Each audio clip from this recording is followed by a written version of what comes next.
UPI चलेगा।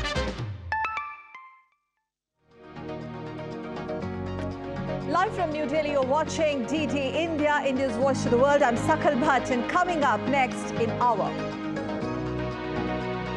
South African president announces expansion of BRICS bloc with Argentina, Egypt, Ethiopia, Iran, Saudi Arabia and the UAE as new member nations. Johannesburg Declaration also adopted.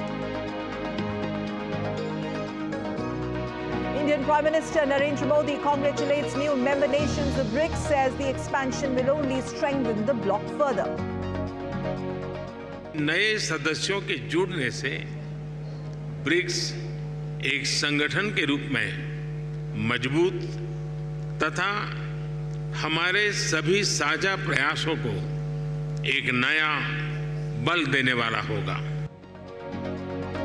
Indian Prime Minister Narendra Modi virtually addresses the G20 Trade Ministers meeting in Jaipur of India, says trade and globalization lifts billions from extreme poverty. In other news, Japan initiates the discharge of Fukushima nuclear plant's contaminated water into the ocean amid growing protests in China and South Korea.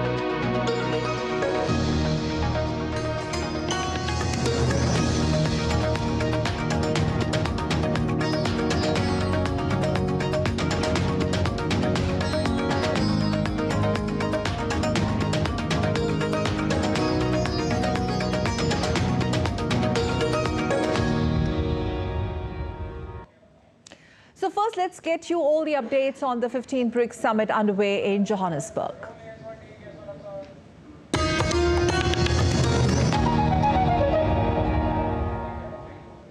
All leaders of the member countries have gathered at the closing ceremony of the 15th BRICS summit in Johannesburg in South Africa, while heads of the bloc nations were on stage for a group photograph as the 3-day-long summit comes to an end.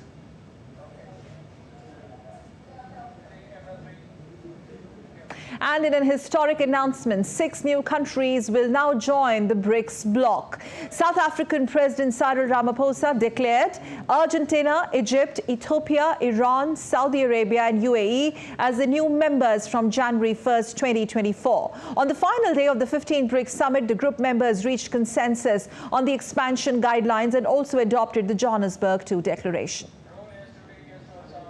As the 5 BRICS countries, we have reached agreement on the guiding principles, standards, criteria, and procedures of the BRICS expansion process, which has been in discussion for quite a while. We have consensus on the first phase of this expansion process.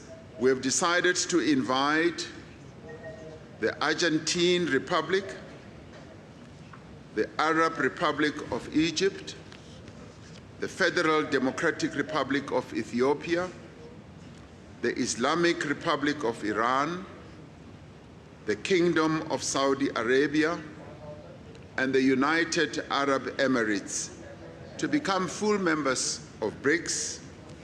The membership will take effect from the 1st of January 2024. Addressing the gathering, Indian Prime Minister Narendra Modi has said that India has always supported the expansion of BRICS and believed that adding new members will only strengthen the organization. Bharat का ये मत रहा है कि नए सदस्यों के जुड़ने से ब्रिक्स एक संगठन के रूप में मजबूत तथा हमारे सभी साझा प्रयासों को एक नया बल देने वाला होगा। इस कदम से विश्व के अनेक देशों का मल्टीपोलर वर्ल्ड ऑर्डर में विश्वास और सुदृढ़ होगा। मुझे खुशी है कि हमारी टीम्स ने मिलकर एक्सपांशन के गाइडिंग प्रिंसिपल्स, स्टैंडर्ड्स, क्राइटेरिया और प्रोसीड्यूर पर सहमति बनाई है और इनके आधार पर आज हम अर्जेंटीना, इजिप्ट, ईरान, सऊदी अरब, इथियोपिया और यूएई का ब्रिक्स में स्वागत करने के लिए सहमत हुए हैं। सबसे पहले मैं इन देशों के लीडर्स और वहाँ के नागरिकों को बहुत बहुत बधाई देता हूँ। Well, in a virtual address, Russian President Vladimir Putin has said the adoption of the guiding principles in the expansion of BRICS will ensure that the role and global importance of BRICS will continue to grow. I would like to mention it has to do with ensuring settlements between our countries in economic terms. I would like to congratulate new BRICS members on the full membership. They will assume their membership next year. Let me assure all of the colleagues that we will keep up with the work that we have launched to expand BRICS' influence in the world. Indian Prime Minister Narendra Modi also engaged in a series of bilateral meetings with world leaders on the sidelines of the summit. Among them, the Prime Minister met his Ethiopian counterpart and discussed issues of mutual interest.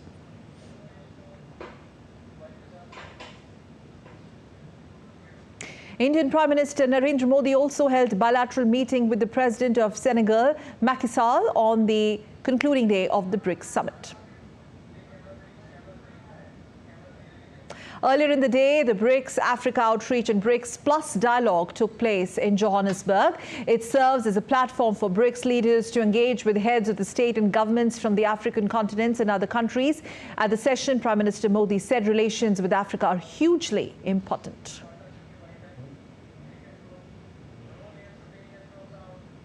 Bharat ने Africa के साथ संबंधों को उच्च प्राथमिकता दी है।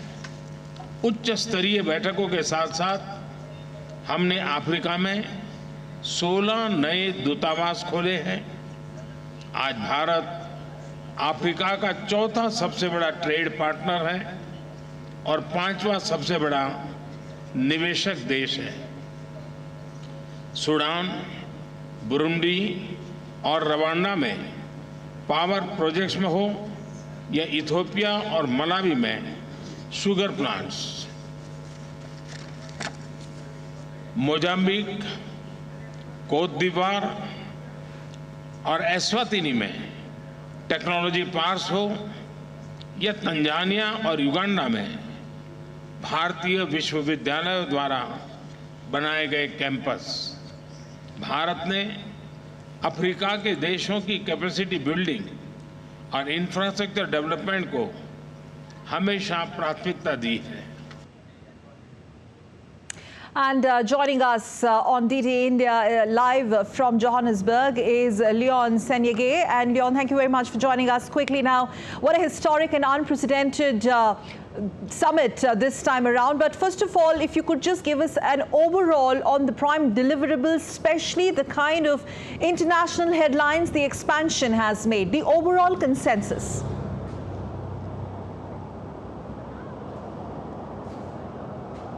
Well, it's indeed been an inevitable decision coming through, especially from this summit, given the fact that it was at the top order point of discussion here in Johannesburg. Of course, the expansion has been a process that has taken, a discussion that has taken more than a year, just like President Cyril Ramaphosa had emphasized. But with the consensus that came through the discussions from the BRICS, existing BRICS leaders yesterday, of course, declaration today coming through that 6 members have been included. And just like you've mentioned, Argentina, Egypt, Ethiopia, Iran, Saudi Arabia, and the United Arab Emirates. And there's been congratulatory messages coming through from the leaders, but importantly too, the new members themselves expressing their excitement about being part of the group. The UAE's President Mohammed bin Zayed saying that definitely they're going to commit towards the cooperation for prosperity and dignity. Ethiopia's Prime Minister Abiy Ahmed, they're saying it was a great moment. So there's definitely a great feeling about having been the latest members, and with that possibility starting at the beginning of next year, then of course much to look forward to. But what is the overall template now that the refurbished BRICS, and I'm sure maybe the name will change, we don't know about that because you've added more members, that they've maintained that they do not want any direct confrontation or competition with any of the other groupings, but this is more to ensure there is more diversity, there is more equality, and all this amidst increasing polarization that we have seen in the last few years.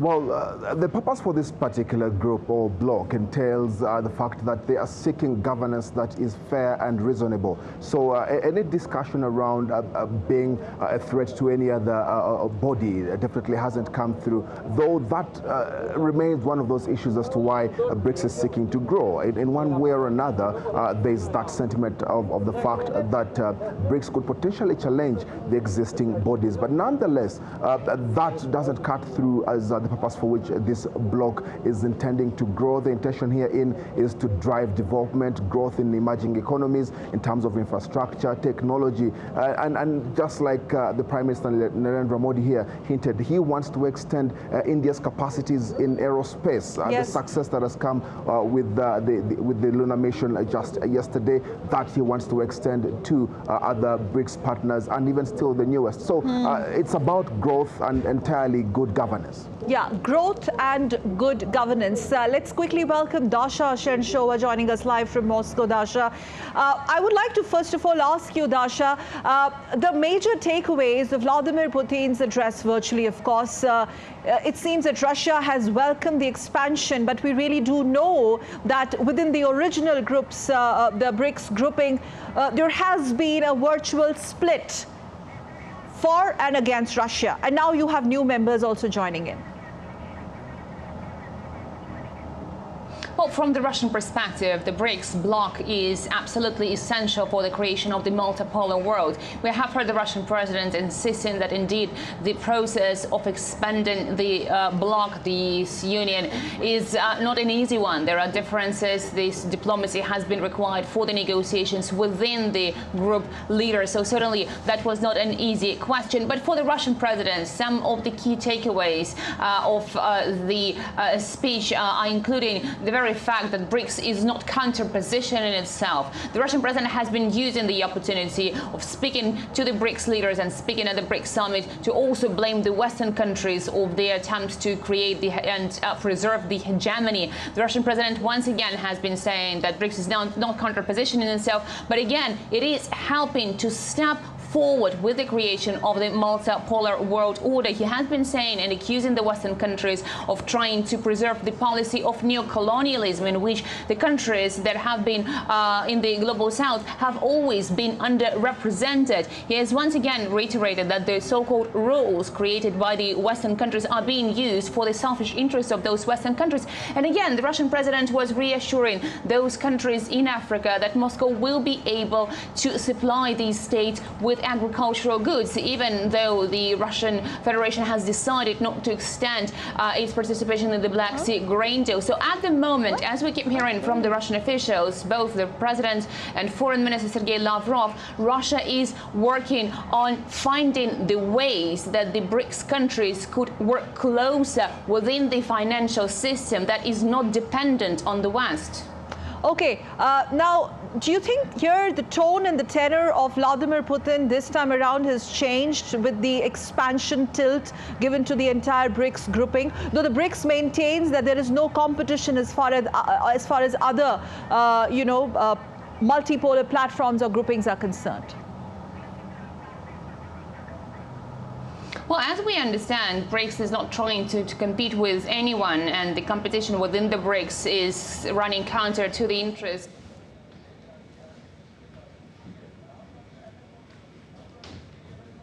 और Iran के संबंध मजबूत होते रहे हैं।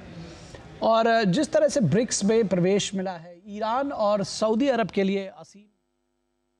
Just cut live for some seconds. Indian Prime Minister Narendra Modi meeting the top heads of the Iran there on the sidelines of the BRICS summit. Remember, the 15th edition of the BRICS summit comes to close today. Its curtains down. Let me quickly once again go back to Dasha. If we have Dasha with us, she can complete her point. Yes, Dasha, go ahead. We were talking about has the language somewhere changed? Has the script for Russia changed?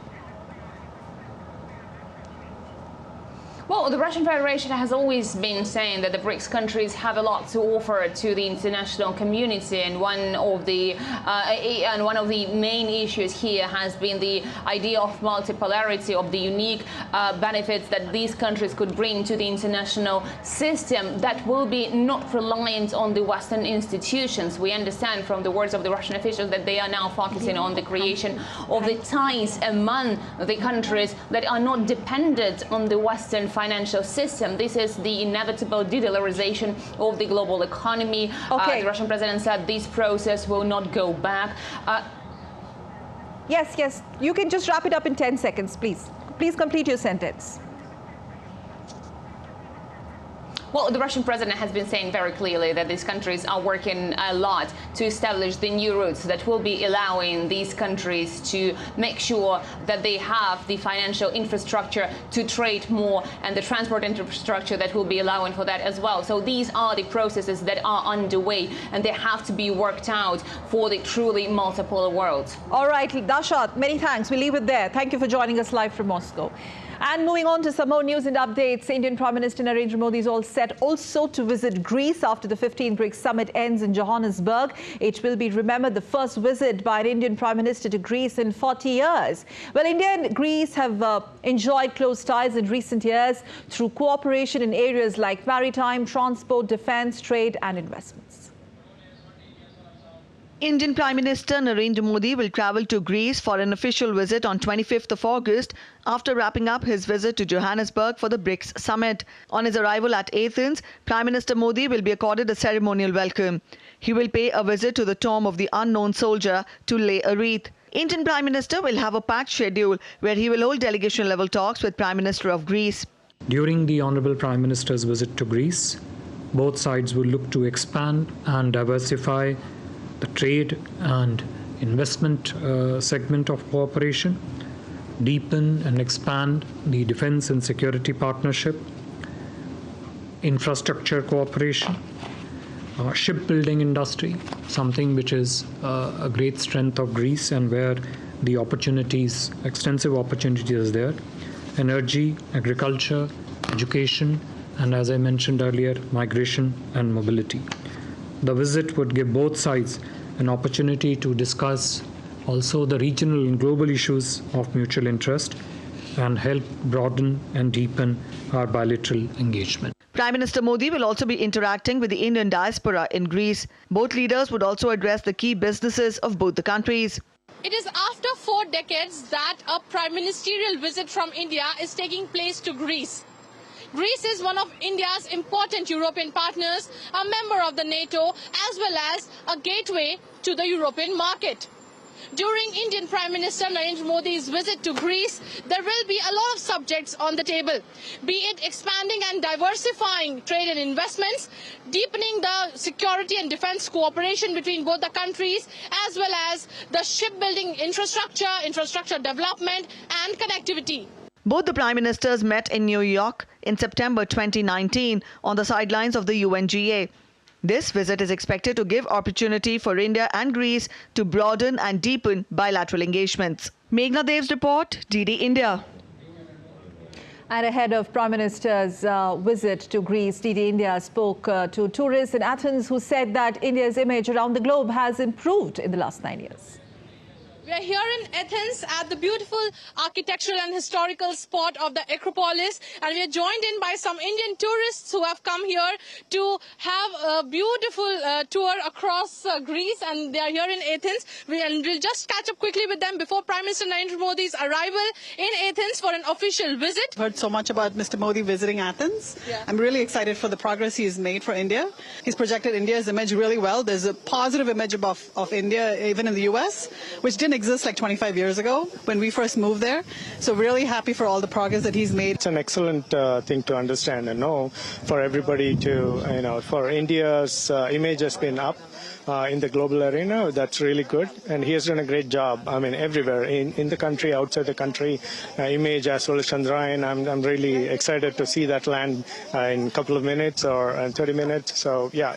Everything overall is great. About the diaspora, you guys are a part of the diaspora in a sense. How do you look at it? Because the connect with the diaspora has strengthened, the cultural bridge, the bridge with the diaspora has strengthened. Yes, it did, definitely. It's improved the multicultural and multilingual improvement around the states and cities, even the international people. Yeah. It's really improved and really great. Yeah. Wherever Narendra Modi is, it's a proud moment for us. We all Indians are very happy, very proud for Narendra Modi being our Prime Minister, because everywhere we go, now they respect us. This is a very good feeling for us. I'm wondering that why since last 40 years no Indian Prime Minister visited this beautiful country, nice people. Beautiful people here. In India, you can buy anything, even the smallest things, in digital payment through the QR code. So I've realized this, the transformation that has actually happened since last 6-7 years that I'm seeing, right? This is really good for us, and I'm really proud moment for us, right? And I'm glad that he's visiting in the Greece, the wonderful country, very beautiful people here. So definitely Prime Minister Narendra Modi's visit to Greece is extremely historic, as it is happening about after almost 4 decades. And that's what the people who are from the diaspora or the tourists who have come here to Athens to visit this beautiful country definitely have to say that Prime Minister Narendra Modi takes the growth story of India wherever he goes globally. With camera person Shailendra Chauhan, this is Meghna Dey for DD India from Athens, Greece. And still to come on DD India News Hour. Coming up next, Indian Prime Minister Narendra Modi addresses the G20 Trade Ministers meeting in Jaipur. Despite protests, Japan begins the release of contaminated water from Fukushima nuclear plant. And North Korea's second attempt to launch a spy satellite into space ends in failure.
Welcome back. You're watching DD India live from New Delhi. I'm Sakal Bhatt, and let's get you some more news and updates.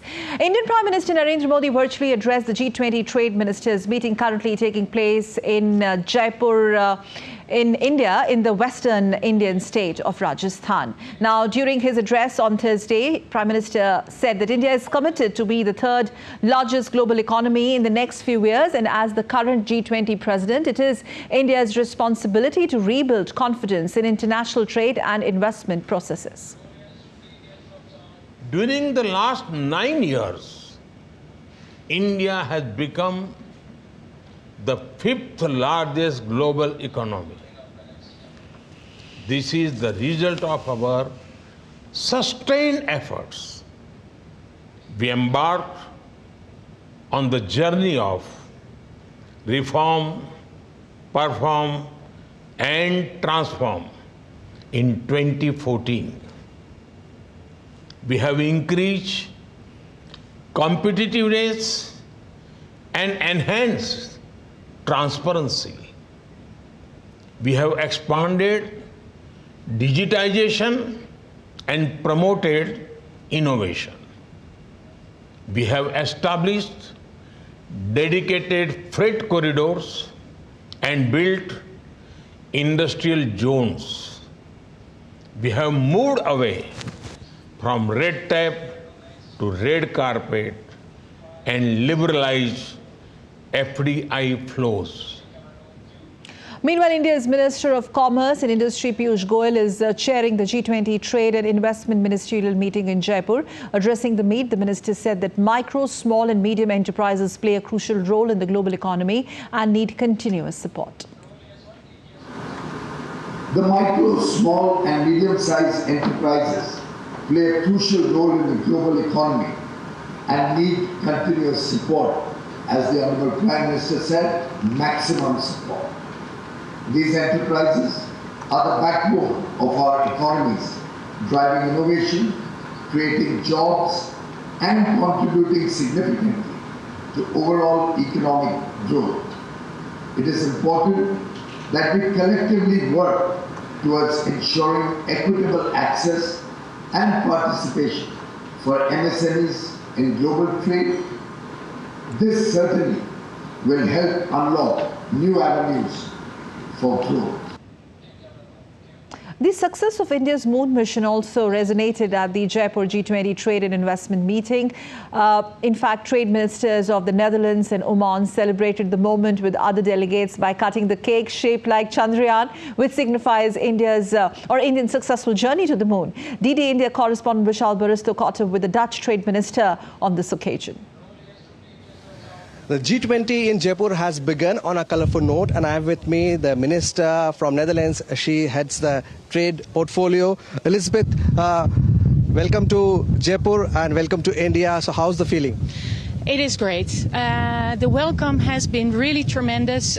We've complimented also our Indian host for this welcome, but of course also for the moon landing yesterday evening. That was really quite a remarkable event and happening. You just cut the cake that was in shape of Chandrayaan. So how was the feeling? It's very unique and a special feeling, and I got to do it with the minister from Oman. And it's good to be here and discuss trade, discuss globalization and multilateral trading system with my colleagues from all over the world, because we really have to work together. Yeah. As the mission says of G20, one earth, one family, one future, what is your take on the reforms as far as WTO is concerned? Well, the reforms of WTO are really crucial, and we really need an open and trade system. And that is why I'm very happy that I heard all these participants talk about the importance of the reforms. We have to reform the appellate body. We have to make sure that we don't have industrial subsidies from all over the world. So I really believe that we can make steps forward, but it does need political courage, and that's what I heard here today. So I really hope that we can make progress in February. When it comes to India and the Netherlands, how do you see things, and especially about the trade? Well, of course, we are having trade talks between the European Union and India. I hope that we really can come to a conclusion on this. We really have to work on a sustainable growth, sustainable trade. And I believe that India can also really be in the forefront of this, because you have so many technologies, innovations. And I think that the Netherlands and India can really have mutual benefits. So there you heard the Dutch minister. She says that India and Netherlands can definitely go a long way.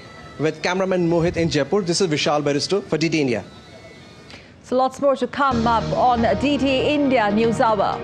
Coming up next, former US President Donald Trump is due to surrender to authorities in the US state of Georgia.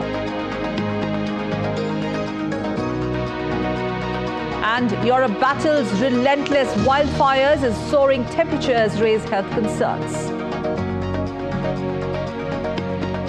Thousands left homeless as heavy rainfall causes floods and landslides in Chile.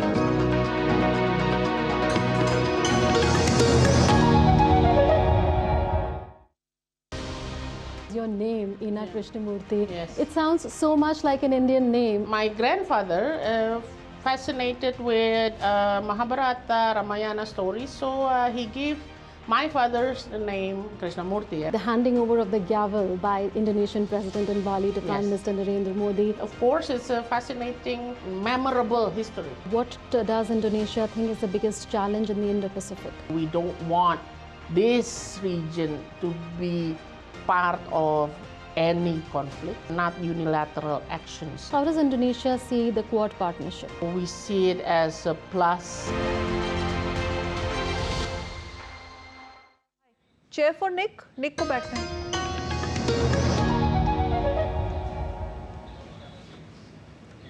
Welcome back. You're watching TT India News Hour. I'm Sakal Bhatt. And viewers who have just tuned into our broadcast, let's do a quick recap of what all we have covered so far. South African President and BRICS chairperson Cyril Ramaphosa announces the expansion of the bloc with 6 new nations. Indian Prime Minister Narendra Modi congratulates new member nations of BRICS, says the expansion will only strengthen the bloc even further. And first Republican presidential debate sees 8 candidates involved in a fiery debate. They make their cases as alternatives to frontrunner Donald Trump.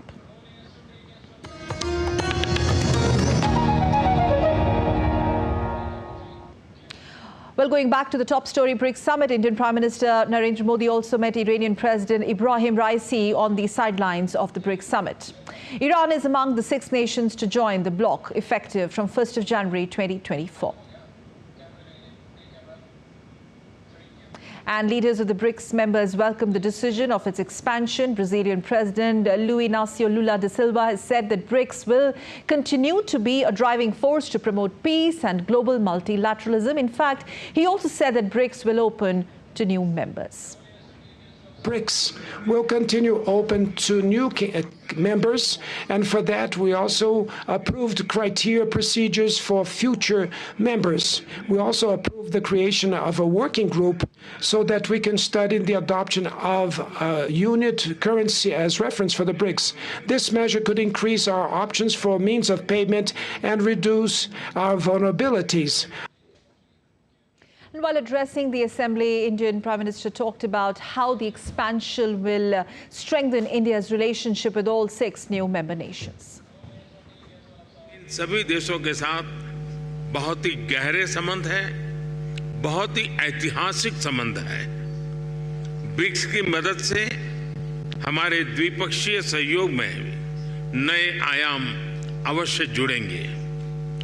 जिन अन्य देशों ने भी BRICS से जुड़ने की अभिलाषा व्यक्त की है, भारत उनको भी पार्टनर कंट्रीज के रूप में जुड़ने के लिए कॉन्सेंसस बनाने में योगदान देगा। Prime Minister Modi also said that India will continue to build consensus for those countries wishing to join BRICS.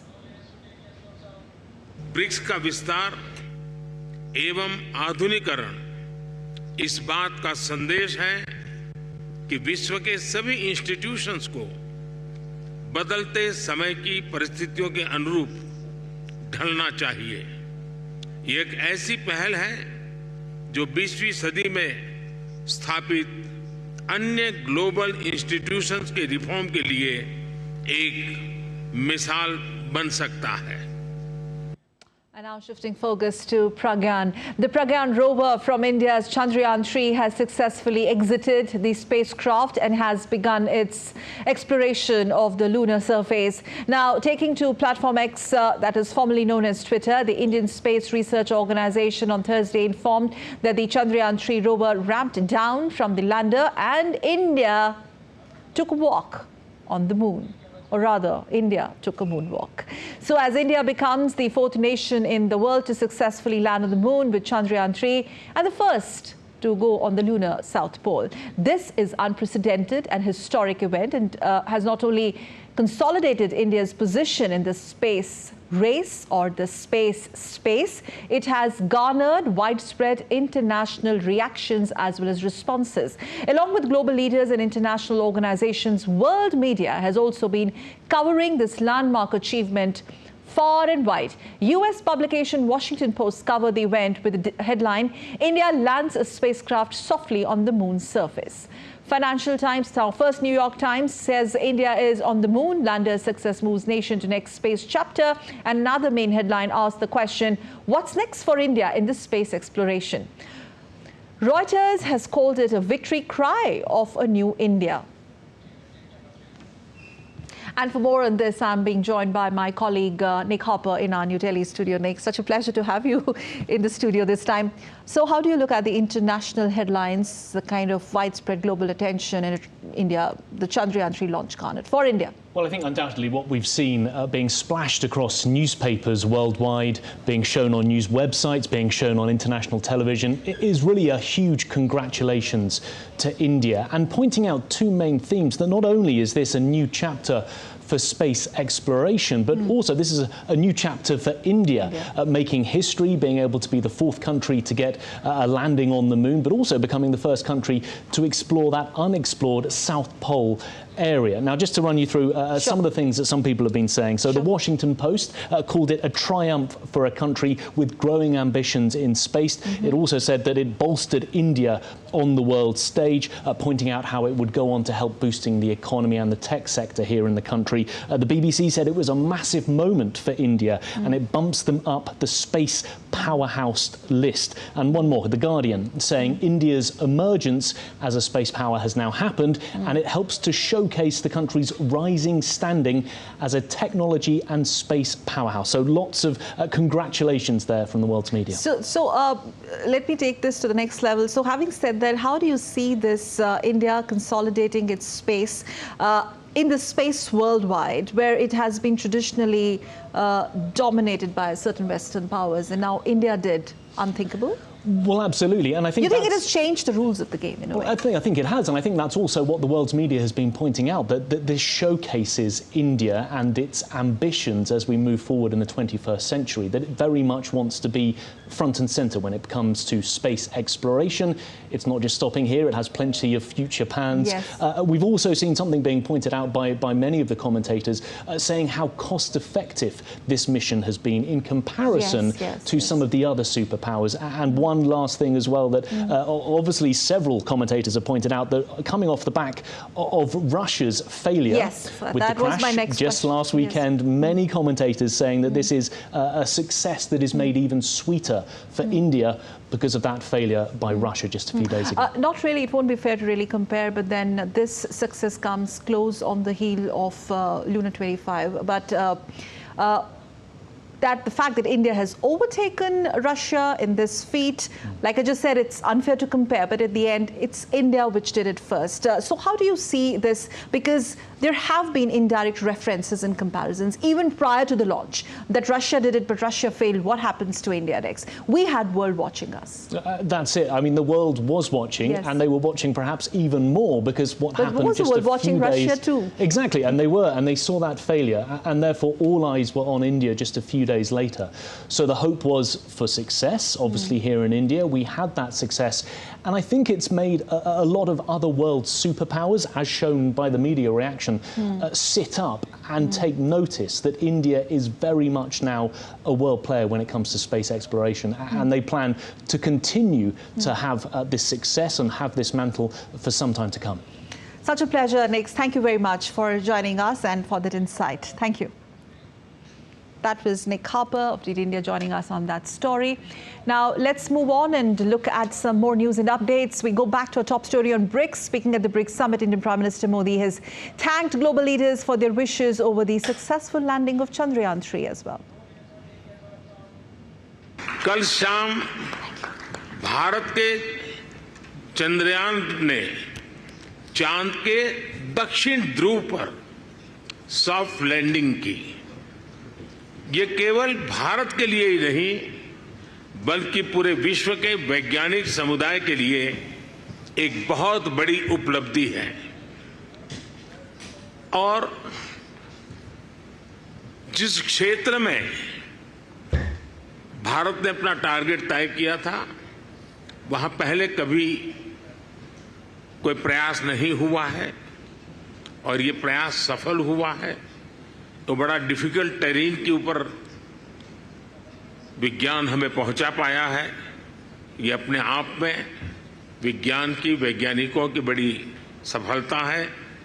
इस ऐतिहासिक अवसर पर आप सबकी तरफ से मुझे भारत को, भारत के वैज्ञानिकों को और दुनिया की वैज्ञानिक कम्युनिटी को जो बधाई के संदेश मिले हैं, मैं सार्वजनिक रूप से आप सबका बहुत बहुत धन्यवाद करता हूं। World leaders at the BRICS summit have also congratulated Indian Prime Minister Narendra Modi on the success of Chandrayaan 3's lunar landing. Congratulations from heads of the state. They met Prime Minister Modi at a banquet dinner hosted by South African President and congratulated him for India's massive achievement.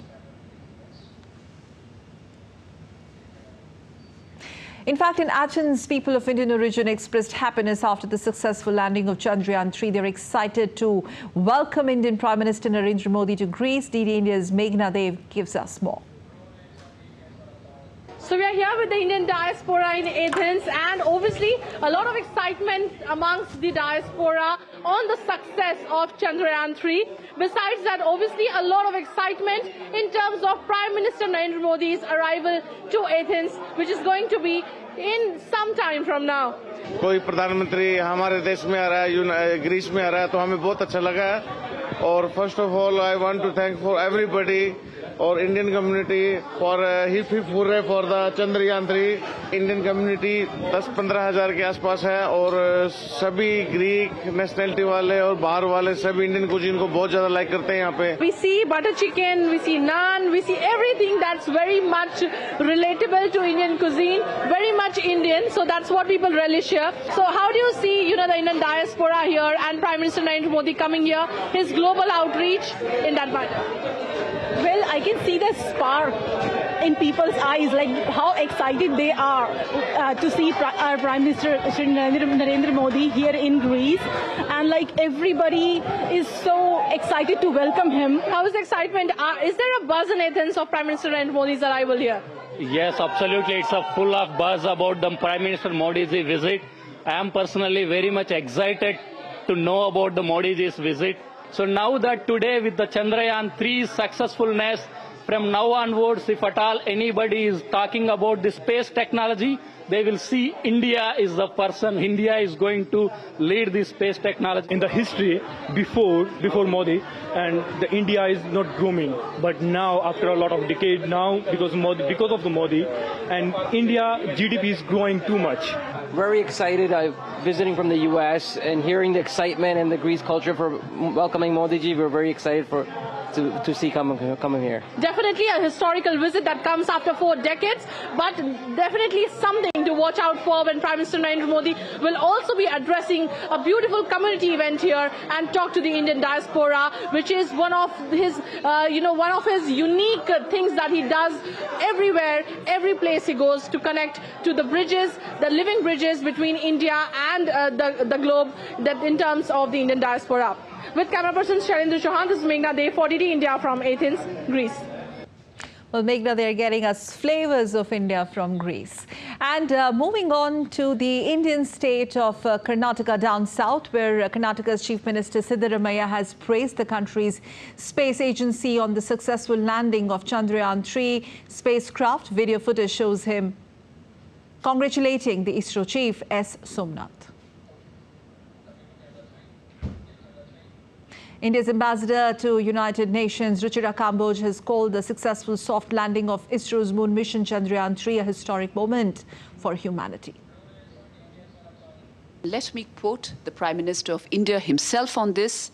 India's successful moon mission is not India's alone. This is a year in which the world is witnessing India's G20 presidency. Our approach of one Earth, one family, one future is resonating across the globe. This human-centric approach that we represent has been welcomed universally. Our moon mission is also based on the same human-centric approach. Therefore, this success belongs to all of humanity. and it will help moon missions by other countries in the future. The Prime Minister went on to say that I am confident that all countries in the world, including those from the global south, are capable of achieving such feats. We can all aspire for the moon and beyond. And now let's take a look at other stories making news.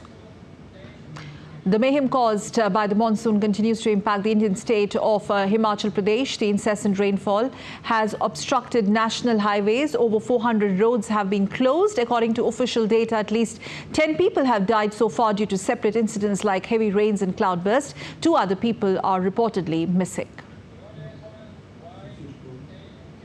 Meanwhile, a massive landslide hit Kulu district of India's Himachal state on Thursday. Video footage showed multiple buildings turning into debris within seconds. However, the damage is yet to be fully assessed. As of now, there has been no reports of loss of life since the buildings were reportedly evacuated a few days ago. Weather officials have issued a red alert of heavy to very heavy rainfall for the next 2 days in the hilly state.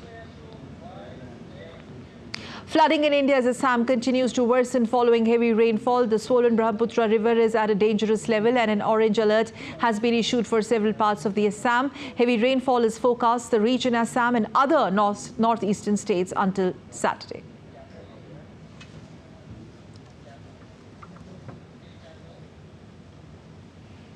Well, Japan's discharge of radioactive water has upset its neighbors. China has banned import of seafood, and there have been protests in Hong Kong as well, a rare occurrence since Beijing cracked down on dissent in the city. Here's Andrew Wood in Hong Kong. Well, no matter what Tokyo says about the safety of the discharges of this radioactive water, nobody in the region, very few people in the region, seem to be prepared to accept Tokyo's assurances that the discharge is safe. Tokyo seems to be losing an awful lot of friends around the region by doing this. Here in Hong Kong, there were small protests close to the Japanese consulate. In South Korea, about 16 protesters tried to break into the Japanese embassy. We've seen China ban all imports of Japanese seafood and said that it was Japan was selfish and irresponsible by discharging this water. The ban here in Hong Kong actually came into effect before Japan actually started to release the water into the sea. Now, this is quite a big blow economically for for Japan, because China, the mainland of China and Hong Kong are the 2 biggest markets for Japanese seafood and agricultural exports. Here in Hong Kong, for example, sales are usually around about $500 million a year of seafood, seaweed and other aquatic products.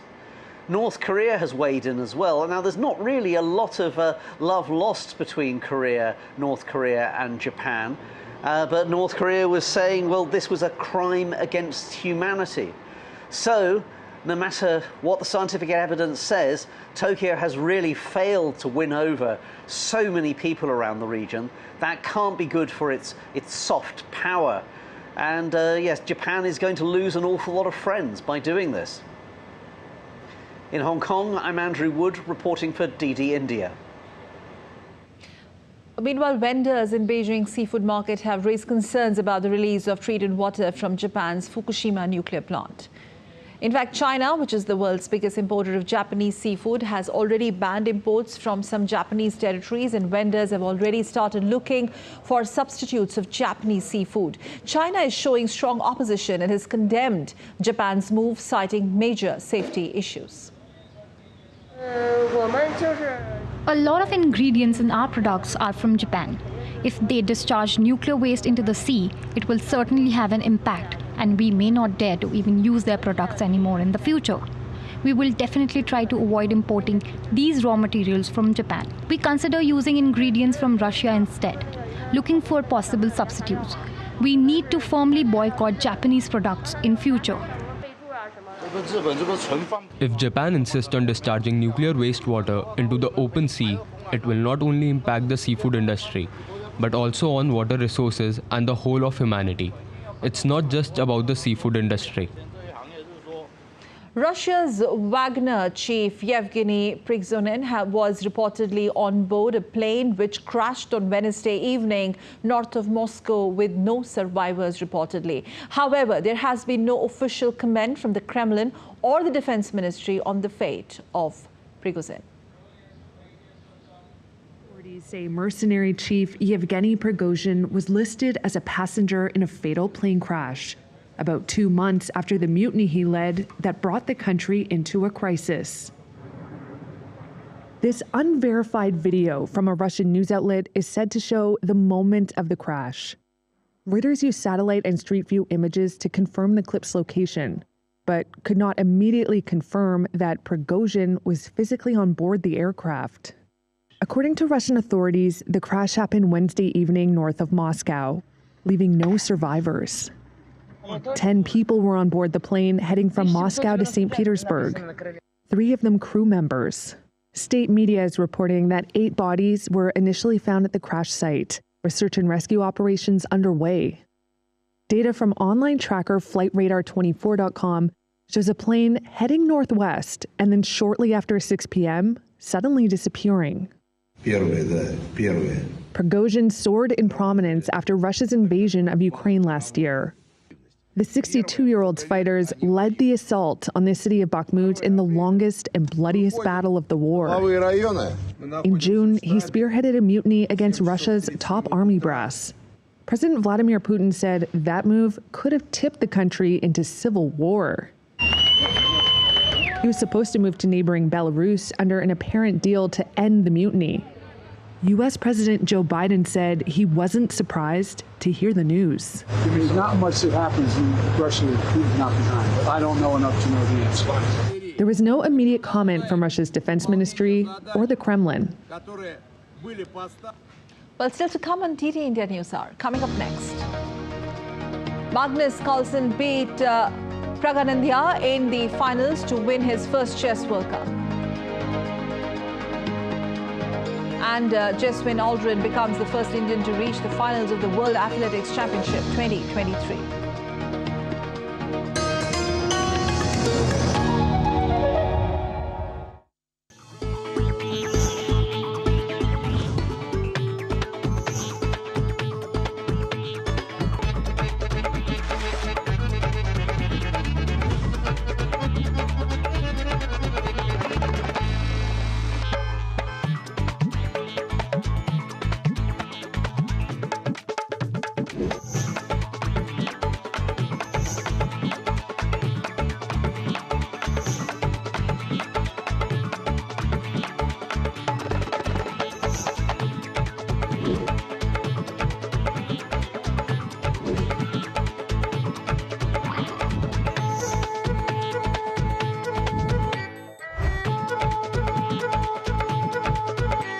Welcome to Jaipur.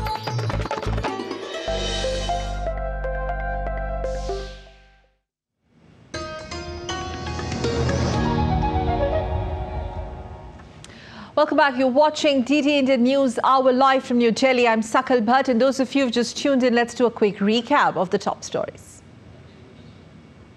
Well, North Korea's second attempt to launch a spy satellite into space has ended in failure, and this comes just 3 months after their initial launch went awry, crashing into the sea. And the most recent attempt encountered problems during the third stage of its flight. The North Korean National Aerospace Administration has announced its intention to try again in October. The agency says that the issue is not a major concern regarding the reliability of their engines and systems.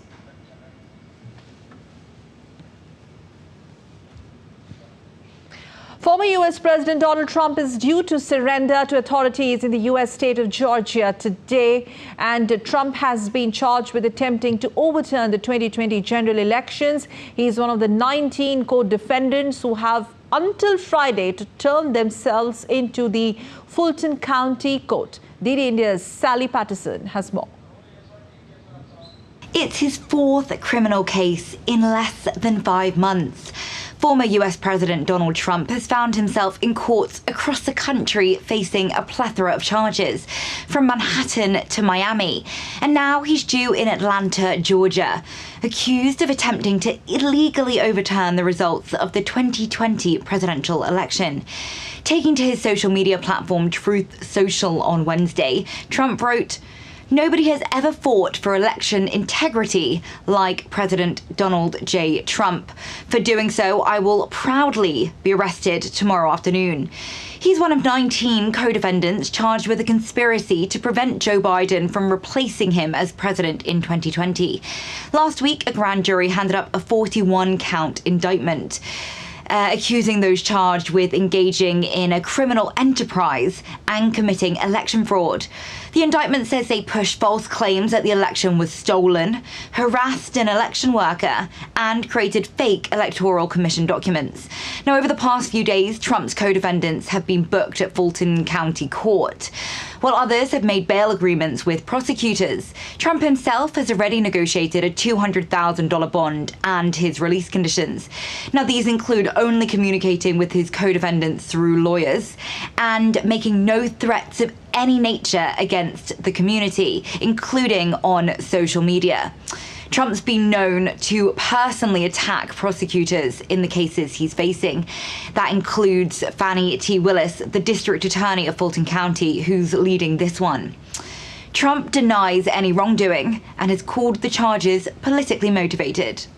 Sally Patterson in New York, reporting for DD India. On to now sports news, and we begin with chess. Magnus Carlsen has beaten Pragananda of India in the finals to win his first Chess World Cup. Magnus Carlsen seized the initiative in the FIDE World Cup final by winning first game of the tiebreaker against his 18-year-old opponent, R. Pragananda. The world number one forced Prag into a corner by putting pressure on the youngster on the board, which led to the Indian court massive time trouble. From chess to athletics, where Jaswin Aldrin has become the first Indian to reach the finals of the World Athletics Championships 2023. The 21-year-old made it to the finals of the men's long jump event with the best effort of 8 meter, which was way off his personal best mark. Jaswin Aldrin, who had the world-leading jump of the season with 8.42 meter, finished 12th in the qualification involving 37 athletes. And on the other hand, Murali Srishankar, who had been in good form in 2023, missed out on a berth after failing to cross the 8 meter barrier. And in women's 3,000 meters steeplechase, India's Parul Chaudhary came up with a sensational performance in Budapest on Wednesday to qualify for the final. The 28-year-old achieved a new personal best of 9 minutes 24.29 seconds in H2 to finish 5th and book a spot in the finals. Parul broke her personal best of 9 minutes 29.51 seconds, which she had managed during a podium finish at the Los Angeles Grand Prix in May. The finals of the women's 3,000 meters steeplechase will be held on Sunday, the final day of the World Meet in Budapest. The United States men's basketball team is gearing up for the FIBA Basketball World Cup, which starts on Friday. In an interview after a team practice session in the Philippines capital Manila, Team USA head coach and veteran NBA coach Steve Kerr has said that his side will need every bit of experience they have to win the competition. Team US is set to compete against New Zealand in their opening game on Saturday at the Mall of Asia Arena. Team USA will play all of their games in Manila, but other group phase matches will also be held in Okinawa in Japan and Jakarta in Indonesia. The final will take place in Manila on 10th of September. Well, that's all in this edition of DD India News Hour, which you're watching live from New Delhi. But do let us know your thoughts on the news of the day. You can always connect with us on Facebook, X, which is formerly known as Twitter, and also reach out to us on Instagram. You can also find us online at ddindia.com. We will be back with more news as it breaks, only here on DD India. I'm Sakal Bhatt, signing off from New Delhi. Thanks for watching DD India. On the other side, Abhishek joins you for more. Stay with us.